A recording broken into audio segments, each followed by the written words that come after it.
L'IA de tel logiciel, c'est bien, mais qui c'est le con qui fait la compta, c'est moi. La base du métier, c'est que il faut aimer les gens, il faut aimer les entrepreneurs. Non mais c'est le médecin de la boîte, quoi. L'écriture a été inventée pour faire de la compta. On a bien conscience que le numérique, effectivement, change les choses.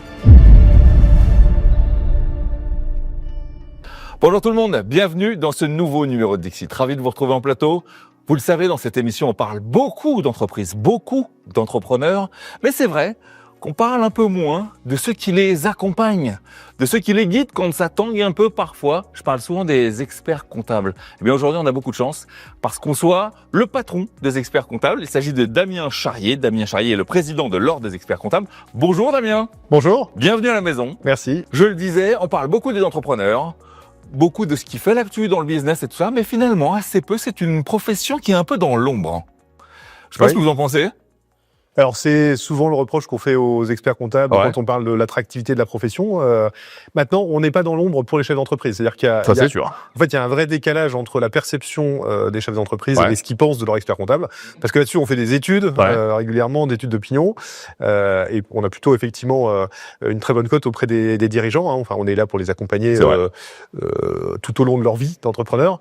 Et puis effectivement, l'image grand public a du mal en fait à savoir ce qui se passe réellement dans la tête d'un expert comptable, dans la journée d'un expert comptable, dans le cabinet d'un expert comptable. Et là, on a des efforts à faire pour aller vers le public. C'est plus de la com.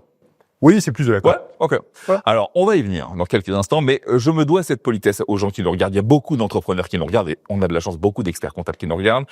J'aimerais qu'on refasse, pour ceux qui ne le savent pas, les présentations et peut-être m'adresser au petit Damien que vous étiez, j'entends peut-être ado.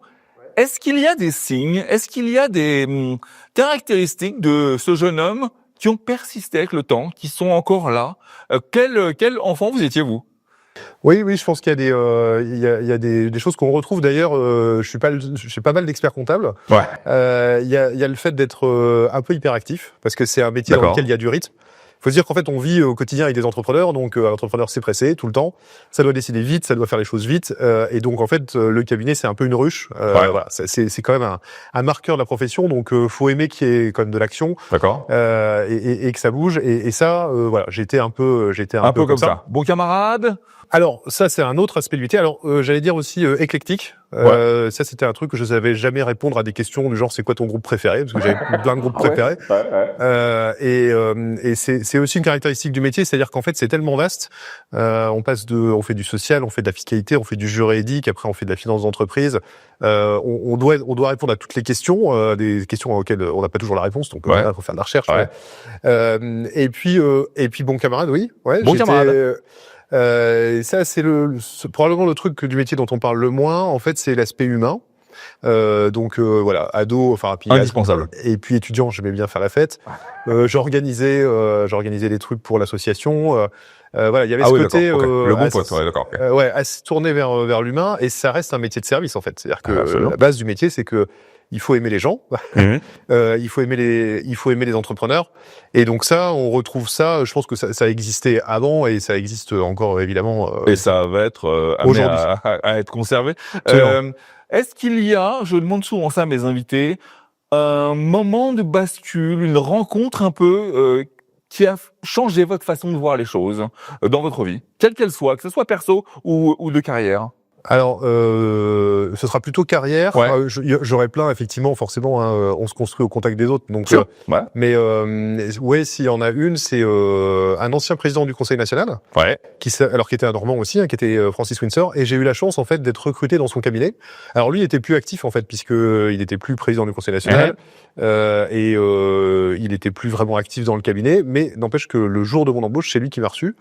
Donc il m'a dit 2-3 trucs que j'ai gardé en tête, et il a suivi le début de carrière, et quand je suis devenu président de région, il était présent aux AG, il avait toujours un petit mot sympa. Donc ça c'est quelqu'un qui a compté. Alors je vous dis pas qu'il m'a dit un jour tu deviendras président du Conseil national. Ce serait non, pas du tout. Mais je me suis dit j'ai eu cette chance, et je pense que il a planté une graine, et voilà. Et ça a poussé tranquillement derrière. C'est ça. Tranquillement derrière. Est-ce que vous vous rappelez du moment de votre vie où vous avez rencontré, on va dire sérieusement, l'expertise comptable? Où ça a devenu, c'était limpide? Non, parce que je connaissais pas le métier, et je m'en souviens parfaitement bien. Alors, je vais pas vous dire, c'était un mercredi, il pleuvait, etc. Et c'était sur la traîne. Ouais. Non, c'était au collège. Ouais. Forum des métiers organisé dans le cadre du cabinet. Et donc, un parent d'élève. Donc, je sais plus, j'avais été voir quelques trucs, et qui témoignait, en fait, de ce qu'il faisait. Et donc, il était expert comptable.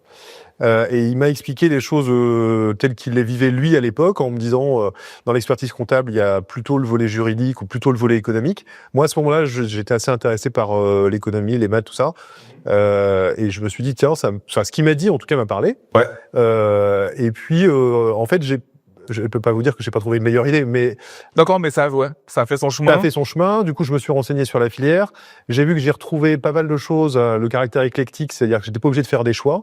J'étais pas obligé d'arrêter l'anglais. J'étais pas obligé d'arrêter les maths. J'étais pas obligé de voilà. C'est très vaste le métier d'expert comptable. Il y a des métiers dans ce métier. Oui, c'est ça. Et donc ça, voilà, ça a été la première pierre. Et puis au fur et à mesure, j'ai construit là-dessus. Voilà. Et alors, ce qui est rigolo, juste pour l'anecdote, c'est que je l'ai retrouvé en tant que commissaire aux comptes sur certains de mes dossiers, mais alors au moins 20 ou 25 ans plus tard. Ah ouais. Et vous lui avez dit? Non, mais je pense qu'il le sait pas en fait. Non, je pense qu'il le sait pas. Je pense que lui, il a oublié le Damien Charrier-Petit, mais enfin voilà. Ouais. Je le disais, on a beaucoup de chance parce que vous êtes aux côtés des gens qui nous regardent tous les jours, des entrepreneurs.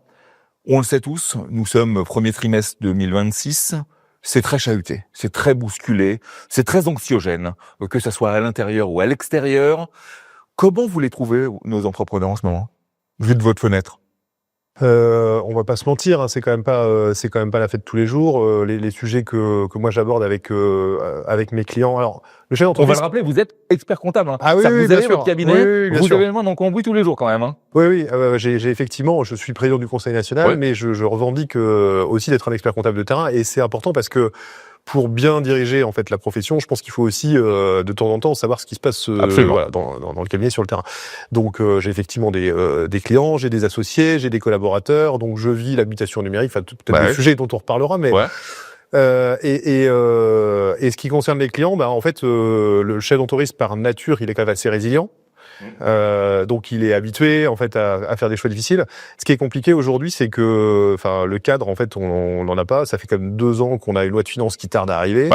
Donc il y a des décisions qui se font pas, hein, des décisions d'investissement, il y a des décisions d'embauche qui sont clairement sur lesquelles je pense que tout le monde a mis quand même un coup de frein. Donc on est dans d'embauche, il y a rien. Je pense que là-dessus effectivement on n'est pas dans une période facile et l'absence de lisibilité, c'est clair que ça c'est pas très engageant. Donc voilà, pour autant ils sont pas résignés, pour autant je vois pas ça. Après, par contre, c'est un peu comme en voile, hein, quand tout le monde a le même vent, on suit les mêmes trajectoires. Là, il se pose beaucoup de questions sur la stratégie. Donc, j'ai jamais eu il y a un peu moins de création, il y a plus de reprises, par contre. Il y a plus de dirigeants qui se posent des questions de cession ou de rapprochement. Il y a eu une hécatombe aussi d'entreprises qui sont parties au tas quand même. C'est assez dramatique quand même. Hein. Alors dans ces chiffres-là, il y a deux choses. Il y a quand même l'effet de rattrapage, hein, parce que les années post-Covid, il y avait plus du tout de redressement judiciaire. D'ailleurs, l'URSSAF avait arrêté certains recouvrements. Donc il y a une reprise un peu normale et qui vient se surajouter effectivement à des difficultés conjoncturelles. Donc tout ça c'est vrai. Après, je vous dis, il y a aussi des dirigeants j'ai des dirigeants qui se posent des questions de chômage partiel, par exemple. C'est des questions dans des boîtes qui vont bien, c'est-à-dire que ils anticipent le fait qu'il y a une contraction des carnets de commandes. On voit les carnets qui se réduisent. Enfin voilà. Mais c'est un truc de château de cartes, c'est-à-dire que ça a des effets même on en parlait avec un de nos invités. Ça a des effets jusqu'à dans l'immobilier, c'est-à-dire que les boîtes se demandent comment on va réduire la voilure et faire du flex office. Tout ça a un effet en cascade, quoi. Oui, c'est sûr. Après, c'est pas la première crise non plus. Hein. Non, bien sûr. Si je regarde moi mes années d'expertise comptable, on a eu la crise financière de 2008 qui s'est traduite par une crise économique en France. C'était plutôt 2013-2014. Après, on a eu la crise du Covid. On a eu la crise de l'inflation. On a eu la guerre en Ukraine. C'était les gilets jaunes. Concomitant, les gilets jaunes. Donc en fait. C'est peut-être aujourd'hui ce qu'il y a, c'est qu'on voit pas trop la sortie du tunnel et on a une instabilité politique qui est pas. Est-ce que on se dit que jusqu'au présidentiel, se passe pas grand-chose? Ben là, on a deux phénomènes électoraux parce qu'on a les municipales, bien sûr. Les municipales, mine de rien, pour le bâtiment aux travaux publics, très important. C'est hyper important. Bien sûr, très plus important. Plus les projets de voirie, etc. pour les commerces de centre-ville. Donc, c'est des sujets qu'on regarde, hein, ça, avec un baromètre qui s'appelle Image PME. Donc, on regarde l'état des la santé des commerces, notamment ceux de centre-ville. Et puis la présidentielle qui donnera un cadre fiscal aussi qui peut quand même bouger, hein, parce que là, on a une certaine stabilité fiscale depuis quelques temps. Donc voilà. Qu'est-ce qui les inquiète le plus aujourd'hui? Si vous devez centraliser un truc qui remonte le plus aujourd'hui nos entrepreneurs, c'est la situation politique interne, c'est la géopolitique, c'est quoi? C'est un peu tout ça, mais c'est surtout les conséquences de tout ça. C'est-à-dire, et les conséquences de tout ça, c'est que très concrètement, il y a des carnets de commandes qui se rétrécissent parce que les commandes ont du mal à se passer. Parfois, c'est la commande publique. Et puis, je pense que le principal marqueur, c'est la trésorerie. C'est-à-dire ce qui, à juste titre, ce qui inquiète le dirigeant, c'est quand la trésorerie commence à se réduire et quand on commence à taper dans les matelas qu'on a ou qu'on n'a pas d'ailleurs. Et là, ça crée des vrais eaux de d'inquiétude. Plus si jamais le dirigeant est seul, voilà, ça peut créer des effets un peu mourants, quoi. Ouais. On va aborder, cher Damien, un dossier qui est très important pour nous. On en parle quasiment dans toutes les émissions, à tel point ça a télescopé nos vies. Ce sont les nouvelles technologies et particulièrement l'arrivée de l'IA. Les experts comptables, ça fait partie de ces professions qui ont été télescopé assez violemment par ce truc-là. Il y a beaucoup de on-dit, il y a beaucoup de fantasmes là-dessus. C'est comme les traducteurs, comme les juristes, les choses comme ça. On se dit, mais en fait, beaucoup de choses peuvent être faites par l'IA. Moi, mon point, c'est de savoir, vous, en tant que patron de l'ordre, qu'est-ce que vous voyez? Comment vous appréhendez ce truc-là de l'IA qui est arrivé? Est-ce qu'on doit en avoir peur? Est-ce que les experts comptables doivent en avoir peur? Comment on fait? Alors c'est une question qui amène pas mal de réponses parce que c'est une question qui est assez vaste. Juste pour commencer par peut-être une petite note d'humour là. Je donnerai pas la marque, mais j'ai une collaboratrice qui m'écrit la semaine dernière et qui me dit, Damien, j'ai rencontré Monsieur Untel. On suit la compta en fait du groupe et lui il a une toute petite boîte. Il a une holding qui facture des prestations de services. Et il nous dit en fait, j'aimerais bien que vous repreniez la compta. Bon, donc on pourrait dire que c'est un peu contre-intuitif parce que c'est une toute petite boîte. Et je vous le dis tel quel. Hein, voilà. Et il me dit l'IA. Alors je ne donnerai pas la marque du logiciel qu'il utilise, mais il me dit l'IA de tel logiciel, c'est bien, mais qui c'est le con qui fait la compta, c'est moi. Et donc en fait du coup il nous dit reprenez ça parce que moi préqualifier mes trucs, j'ai autre chose à faire, ça m'intéresse pas. D'accord, ok. Ça illustre un peu ce qu'on vit avec l'IA, c'est-à-dire que oui, il y a des gains de productivité à la clé, forcément. Oui, ça interroge l'ARH des cabinets parce qu'il va falloir repositionner certains collaborateurs, changer la nature des tâches, probablement. C'est-à-dire que, mais on a déjà travaillé beaucoup sur ces sujets parce que avant l'IA, on a quand même beaucoup travaillé sur la robotisation et sur la perspective facture électronique. Donc tout ça, c'est quand même pas un truc qu'on découvre et qui est complètement nouveau. Après, le risque, c'est de faire comme si l'IA n'existait pas, de pas former les collaborateurs, de faire ce qu'on appelle de la shadow IA, c'est-à-dire que de pas avoir une prise de conscience au niveau le plus haut de l'entreprise et de la gouvernance que ce truc-là existe, et donc de laisser ses collaborateurs faire tout et peut-être n'importe quoi. Ouais, absolument. Voilà. Donc, d'envoyer les fakes de clients sur des IA ouvertes, par exemple, et donc la sécurité, tout l'aspect cyber et sécurité. La sécurité, mais donc oui, ça change les choses. Avec le Conseil national, on a fait un webinaire qui a super bien fonctionné, sur lequel on donne des cas d'usage pratico-pratiques sur de l'IA.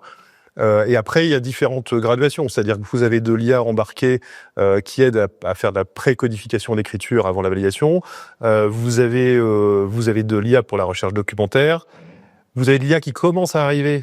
Et je dis commence à arriver sur des assistants Excel, mais c'est pas encore le code le plus mûr. Donc c'est quand même quelque chose de très verticalisé le métier quand même là. Oui, je pense qu'on est obligé de il va falloir verticaliser la branche expertise comptable dans l'IA. Ouais.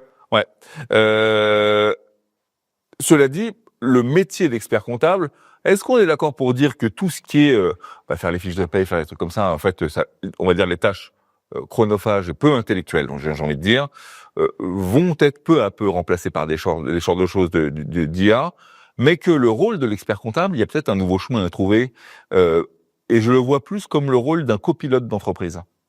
Tout ce qu'on perdait comme temps à faire vraiment des chiffres bêtes et méchants, c'est peut-être du temps d'analyse, du temps de réflexion, du temps d'intellectualisation de la boîte de nos clients pour leur dire attention, même d'analyse de la data. Là-dessus, c'est sûr. Mais après, il faut pas aller trop vite sur l'IA quand même parce que vous avez des limites qui sont liées aux matériaux qu'elle utilise. Je prends un exemple simple, la fiscalité. Ouais. Si on se dit l'IA va faire la fiscalité à ma place. Bon, d'abord, il y a une étude qui est sortie il y a pas très longtemps là sur le coût de l'IA, c'est-à-dire en fait le coût de l'erreur de l'IA. Je rappelle quand même qu'un expert comptable, c'est un professionnel qui a une déontologie, qui est assuré, etc. Bien sûr, quand il se trompe, en fait, il se trompe pas aux dépens de son client. Ouais. L'IA, c'est pas tout à fait ça. C'est vrai. Je suis d'accord. Ouais, donc, non, mais faut le dire, vous avez raison. Faut le dire. Ouais. Et ensuite, l'IA, il y a des choses qu'elle pourra jamais savoir. Par exemple, vous avez des incertitudes dans les lois fiscales parce que vous avez d'abord une loi de finances, alors encore faut-il qu'on ait une loi de finances. Quand on en a une. Voilà. Après, il faut qu'elle soit commentée dans ce qu'on appelle un BOFIP. Et ensuite, vous avez l'interprétation. Bon, ça, c'est vraiment quelque chose sur lequel vous allez pouvoir vous appuyer sur l'expertise, l'expérience, et pas sur l'IA. L'IA, elle ne saura jamais vous répondre. Il y a eu, par exemple, on a des questions très techniques sur les PEA aujourd'hui, ce qu'on peut mettre dedans, pas mettre dedans. Ouais. Bon, l'IA, elle vous répondra jamais à ça. Donc voilà, juste pour positionner le cadre de ce que maintenant, effectivement, l'IA, ça va être un assistant, et la mission qui est en train d'émerger, vous l'avez dit très justement, c'est plutôt le copilotage et sachant qu'il y a beaucoup de données d'entreprises qui sont pas analysées aujourd'hui. Bien sûr. Chez plein de commerçants, par exemple, je pense aux factures d'achat et aux prix de vente. Il fait une négo avec ses fournisseurs, normalement.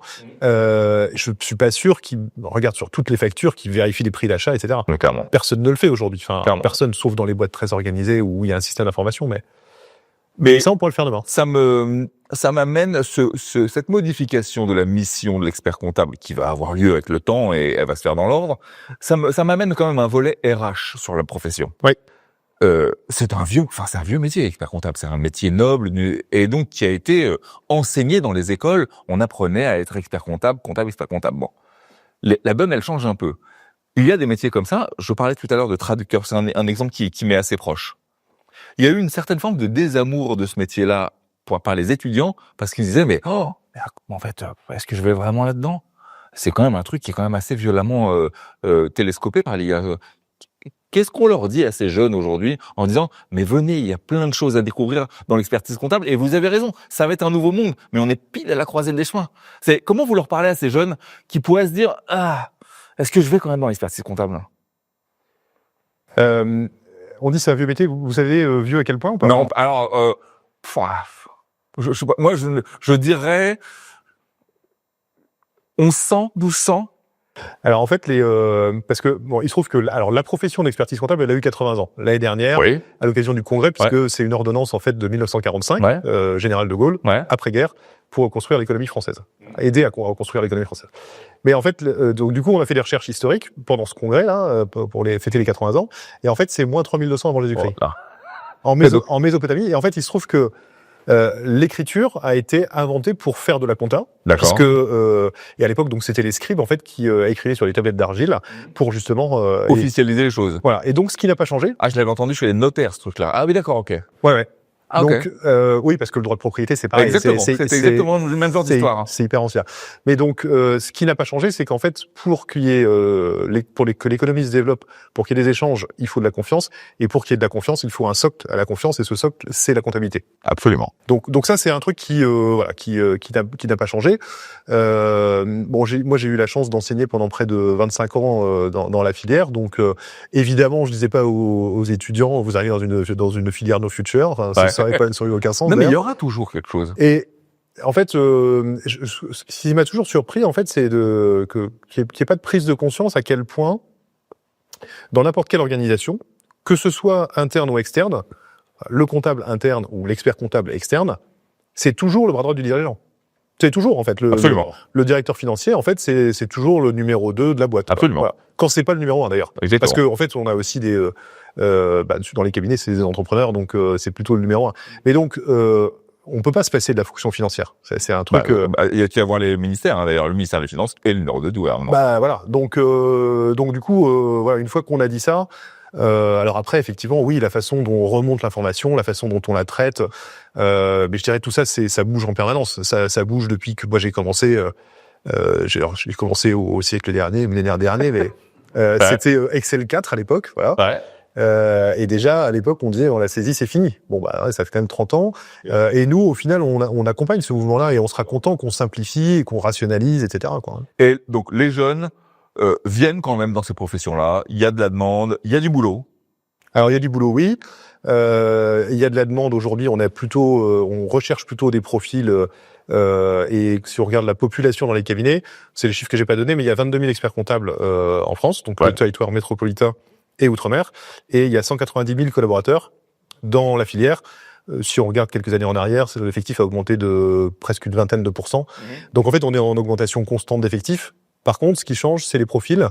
Et c'est vrai il va y avoir une mutation à l'intérieur des métiers de l'expertise comptable, puisque les métiers plutôt saisis vont être transformés sur des métiers de contrôle et d'accompagnement administratif, parce qu'il y a ça aussi. Et puis, je pense qu'effectivement, si on regarde l'expérience, ça c'est intéressant, l'expérience des Italiens. Pourquoi les Italiens ? Parce qu'ils sont passés à la facture électronique en 2019, donc ils ont 5 ans d'expérience. Et eux, ils sont montés en gamme d'entreprise. C'est-à-dire que, historiquement, les experts comptables sont très présents TPE, PME. Et plus les entreprises grossissent vers les ETI, moins il y a d'experts comptables, parce qu'ils ont en interne.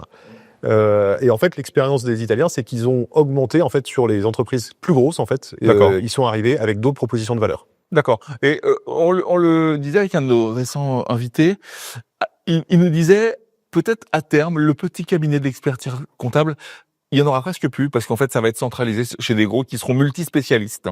Vous partagez ce genre de choses ou pas ? Le petit comptable dans la ville qui s'occupe de... A priori, ça se destinera sur des grosses boîtes. Ouais, je sais pas. Je sais peut-être qui vous a dit ça, mais ah bon. Mais je sais pas, parce qu'en fait, je suis à peu près convaincu que il y a pas une seule façon de réussir dans l'expertise comptable, et que aujourd'hui il y a quand même des plateformes technologiques qui ont pris de l'ampleur. Donc il y a des outils qui sont accessibles quelle que soit la taille du cabinet. Donc du coup, un cabinet qui est bien organisé, en fait, on va dire, chaque type de cabinet a ses propres problématiques. C'est-à-dire que le cabinet digital native qui a déjà travaillé sur ses procédures, il va être aujourd'hui plus agile sur le marché qu'un cabinet de taille intermédiaire dont on parlait. Bien sûr. Alors qui certes aura peut-être un pouvoir de négociation avec les fournisseurs un peu supérieur, mais qui par contre je dirais a des troupes à mobiliser, à changer les habitudes. Ça va être plus lourd en termes de gestion RH. Donc voilà, je pense que chacun joue avec ses cartes. Il y a moyen de s'en sortir. Voilà. On est obligé d'aborder la facture électronique. Ça y est, on arrive quand même. Ça a mis du temps quand même, hein. Un peu, ouais. Comment ils sont nos chefs d'entreprise par rapport à ça ? Ils sont en place, bon, bien entendu aidés par les experts comptables, mais ils sont en place. Ça leur fait peur ? Alors oui, ça a mis du temps, parce que premier congrès de l'ordre qui va à la facture électronique chez les experts comptables, c'était 2019. Ouais. Donc ça fait quand même un certain temps. Ouais. Et donc du coup, nous on est prêts, pour le coup. C'est une question d'après. Voilà, vous êtes prêts. On est prêts. Bon, après on pourra en reparler. Ouais.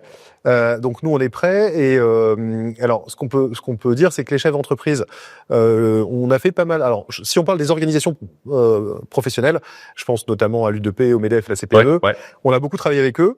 Et on a beaucoup expliqué en fait les enjeux. Je pense que à ce niveau-là, l'opinion a muté plutôt en faveur d'eux ou neutre, mais enfin, d'accord. Il y a plus il y avait de la réticence. Il y en a eu un peu au début, et on a travaillé aussi avec les filières dans l'hôtellerie-restauration, dans le bâtiment, dont on sait qu'ils sont impactés en fait, par la facture électronique, mais aussi par l'environnement. Donc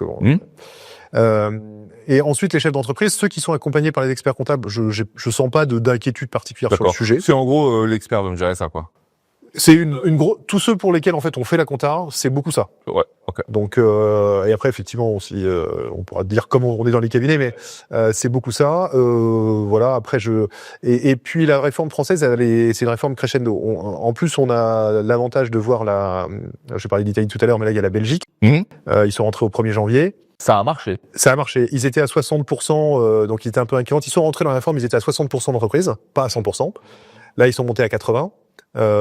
Et au final, il y a pas de, sachant que eux, ils ont tout fait d'un coup, c'est-à-dire l'émission, la réception, tout d'un coup. Nous, on a la chance d'avoir une réforme par palier. Donc, on va s'habituer à recevoir des factures électroniques avec notre boîte aux lettres, notre plateforme agréée. Ouais. Vous pouvez redonner pour nos amis les grandes échéances là ? Oui, bien sûr. Il y en a 2 en fait à retenir. 1er septembre 2026. Toutes les entreprises devront avoir choisi leur boîte de réception, qui s'appelle une plateforme agréée. D'accord.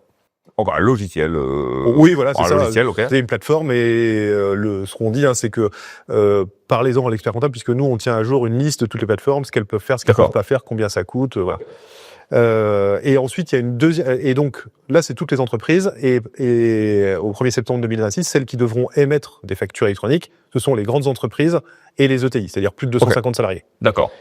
Un an plus tard, 1er septembre 2027, toutes les entreprises devront, donc toutes les entreprises, y compris émettre une petite PME, des factures électroniques. Donc on a une première étape, boîte de réception, voilà, le flux entrant, et puis après, pour tout le monde, le flux sortant.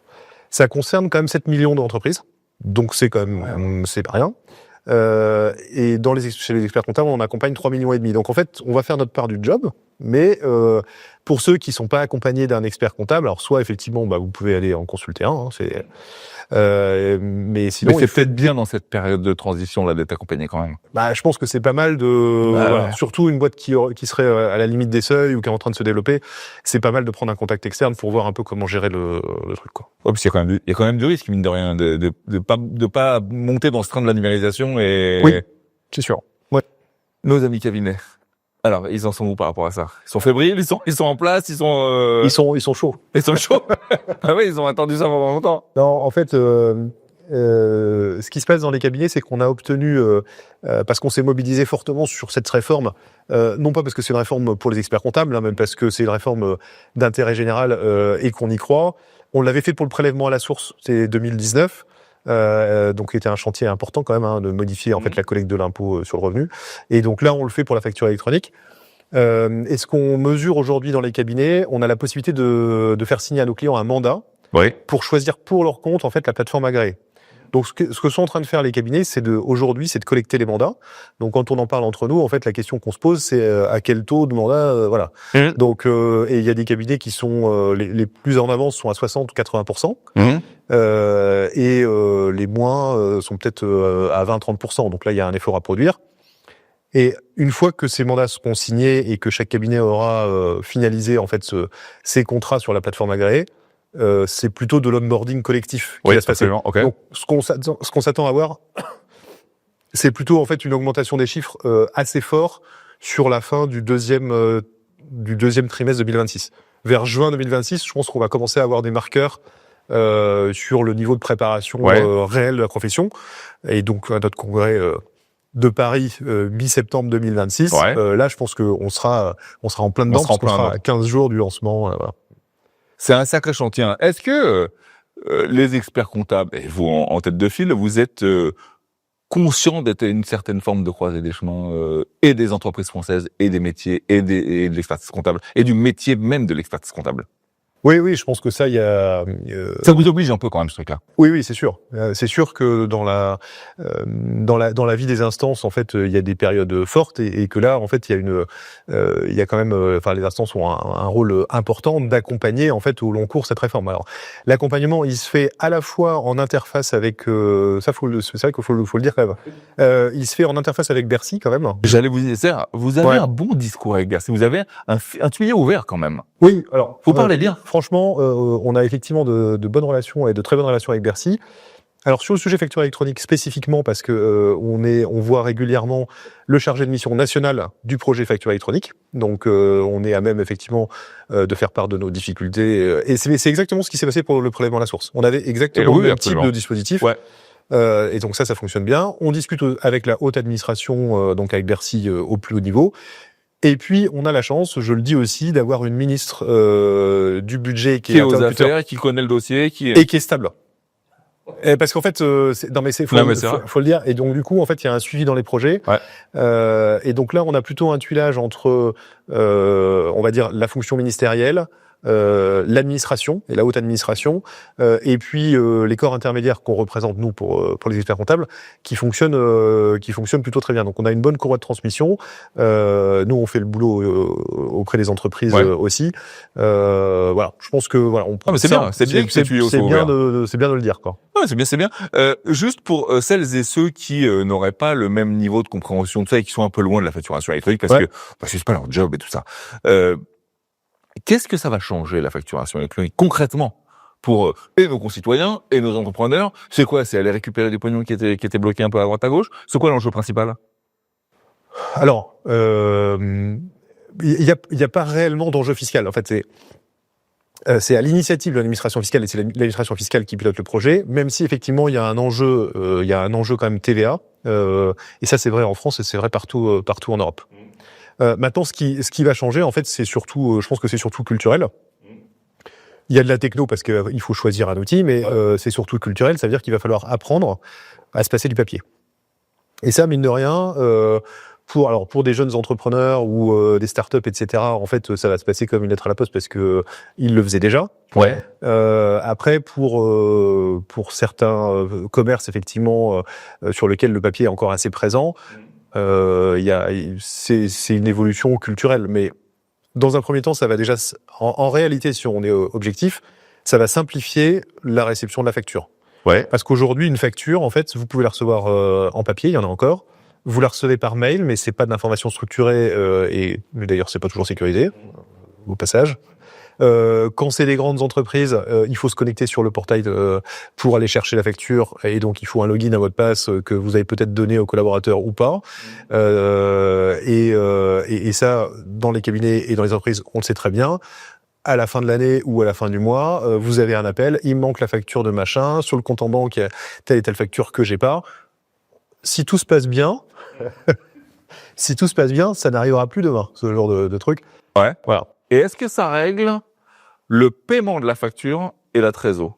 Aujourd'hui, on sait qu'il y a un problème là-dessus. Ouais. Les entreprises sont payées tard. Ouais. Ça s'allonge de plus en plus. Il y a du défaut de paiement. Est-ce que ça règle une partie des choses ou pas? Alors, j'aimerais bien pouvoir vous dire oui de manière certaine, mais ce que ça règle, par contre, de manière certaine et de manière objective, c'est que quand la facture elle va être envoyée, elle sera reçue immédiatement. Ok. Donc déjà, on pourra pas vous dire j'ai pas reçu la facture. J'ai pas reçu la facture. Mais chez nos copains italiens, par exemple, qu'est-ce que ça a fait? Ça, on a gagné là-dessus ou pas? Ouais, il y a plutôt un impact effectivement sur le BFR clairement. Mais on pourra pas vous dire ça c'est le premier point, c'est j'ai pas refait la facture. Et le deuxième, c'est quand il y a un litige. En fait, je pense qu'on a un traitement des litiges qui est assez long en France parce que souvent, en fait, vous envoyez une facture, vous êtes pas payé. Donc vous attendez un peu, puis après vous relancez, et puis votre client va vous dire ah bah oui mais en fait si j'ai une ligne en trop ou je sais pas quoi, et là vous repassez en fait sur une facture, un avoir. Bon bah ça devrait, ces délais de traitement intermédiaires qui mine de rien jouent en fait, ils vont pouvoir se contracter quoi. Cher Damien, il y a un autre volet qu'on doit ouvrir impérativement, c'est celui de l'interprofessionnalité. C'est très important. Ça suscite ou ça a suscité quelques frictions. Vu de la fenêtre de l'ordre, quelle est votre analyse de tout ça, vous? Je pense qu'aujourd'hui, il y a plus tellement il y a pu y avoir des frictions, mais c'est des périodes qui sont assez, pour moi, assez anciennes, ouais. En tout cas. Donc c'est quelque chose sur lesquels on est plutôt en soutien et sur lesquels on fait de l'interpro, dans les. D'accord. Alors peut-être réexpliquer aux gens l'enjeu de tout ça quand même. L'enjeu de l'interprofessionnalité, sachant que quand on parle d'interprofessionnalité, on va dire, on pense souvent notaire, c'est ça, et avocat. Ouais. En gros, les professions du chiffre et du droit, parce que c'est le conseil global de l'entrepreneur qui est visé. Et l'enjeu de tout ça, c'est d'apporter le meilleur conseil à l'entrepreneur, que ce soit dans sa dimension professionnelle et dans sa dimension personnelle, patrimoniale, son régime matrimonial notamment, enfin voilà. Et donc il y a des sujets qui sont maîtrisés, dont c'est le domaine d'expertise de certaines professions, ouais. Et c'est important de se croiser, notamment quand on touche à la gestion de patrimoine. Souvent, on arrive sur des sujets qui sont à mi-chemin entre le pro et le perso, et c'est important en fait de faire de l'interpro sur ces sujets-là. Donc aujourd'hui, on va dire que l'interpro, ça fonctionne bien. Dans la pratique, ça fonctionne bien. D'ailleurs, les cabinets travaillent en interpro. Après, les structures interprofessionnelles, ça, par contre, il y en a pas beaucoup. D'accord. Mais parce que les professions se ressemblent sans se ressembler complètement. Donc c'est pas si simple que ça. Puis il y a des sujets techniques de secret professionnel, par exemple, qui peut pas être partagé. Enfin, vous voyez, il y a ce genre de sujets qui sont des sujets techniques. Ça veut pas dire que c'est pas possible, hein. Il y a des structures qui fonctionnent très bien en interpro, mais voilà. Mais par contre, l'interpro, dans la réalité, ça marche. Ouais. C'est d'accord, ok. Si on va un peu plus loin dans le temps et qu'on arrive à la fin de votre mandat, quand vous allez vous retourner, alors bien sûr, pas la facturation électronique parce que bien c'est trop facile sinon, mais quand vous allez vous retourner, qu'est-ce que vous aimeriez vous qu'on retienne de ce mandat? Sur quoi vous avez appuyé fort et qui a fonctionné? Ou qui est en chantier, qui va arriver? Alors, on a, je vous ai parlé du congrès de l'ordre, mais c'est important parce que c'est un marqueur dans la vie des instances et puis des professionnels. C'est un très grand événement pour les experts comptables. Oui, c'est un énorme congrès. Tout le monde l'attend vraiment à chaque fois. Il se passe beaucoup de choses réelles là-dedans. Dans le congrès de Lyon cette année, donc c'était du 17 au 19 septembre 2025, on a reçu, donc ça dure 3 jours. C'est le plus grand congrès itinérant professionnel d'Europe. Ouais, c'est ça. On a reçu plus de 9000 experts comptables, 13 000 avec les participants. Il y a plus de 300 partenaires. Bon, voilà. Et on reçoit des personnalités de premier plan. Et c'est un congrès où il se passe effectivement, où il se passe plein de choses. Donc, ce premier congrès, on l'a appelé ADN, pour adaptation durable numérique. Donc, on fait apparaître le terme durabilité parce que on a bien conscience que le numérique, effectivement, change les choses et qu'il faut s'adapter durablement. Ouais. Et celui de cette année, parce que vous m'avez pas posé la question, en fait. C'est vrai. Là, il s'appelle Refondation. Donc, l'idée, c'est qu'effectivement, il y ait cette prise de conscience que il s'agit pas parce que la refondation, on a fait de la sémantique, ça veut dire quoi la refondation? Il s'agit pas de tout démolir pour rebâtir. Pour reconstruire.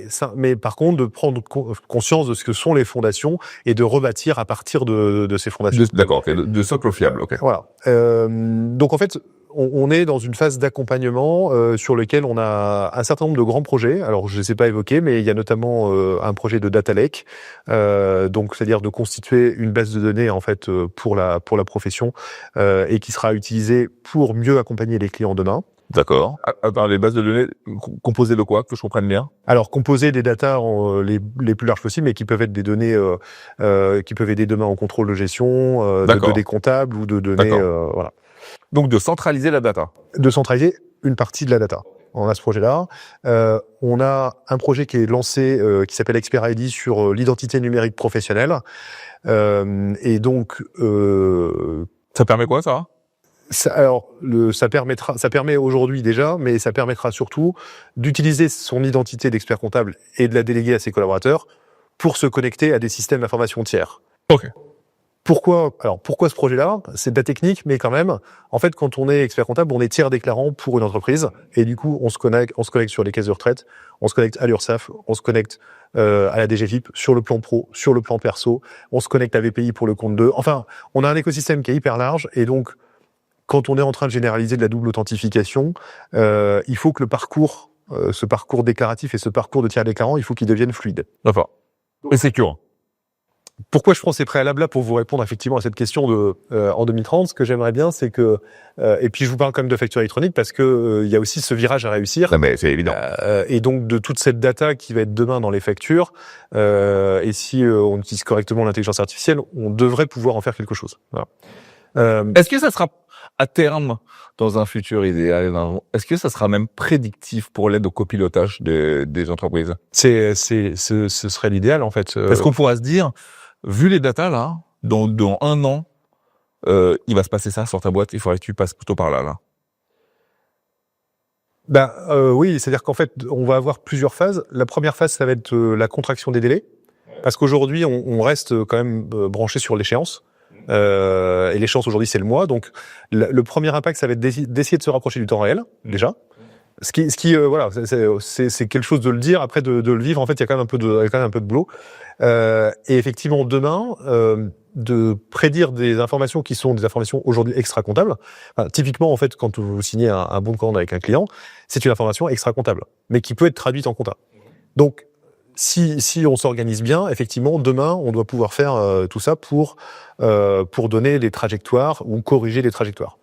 Et donc, pour arriver sur votre question, qui était en 2030, ce que j'aimerais bien qu'on se dise, c'est que les projets qui ont été lancés dans cette mandature, je rappelle que on l'a lancé pour 4 ans, et donc on terminera en fin 2028, c'est que les projets qu'on a lancés, à la fois l'angle qu'on a mis sur l'ADN, sur la refondation et ce qu'on a imprimé, y compris avec nos partenaires, bien ça a laissé des traces et ça aura permis à la profession de se projeter au moins sur les 30 années à venir, d'avoir consolidé sa place.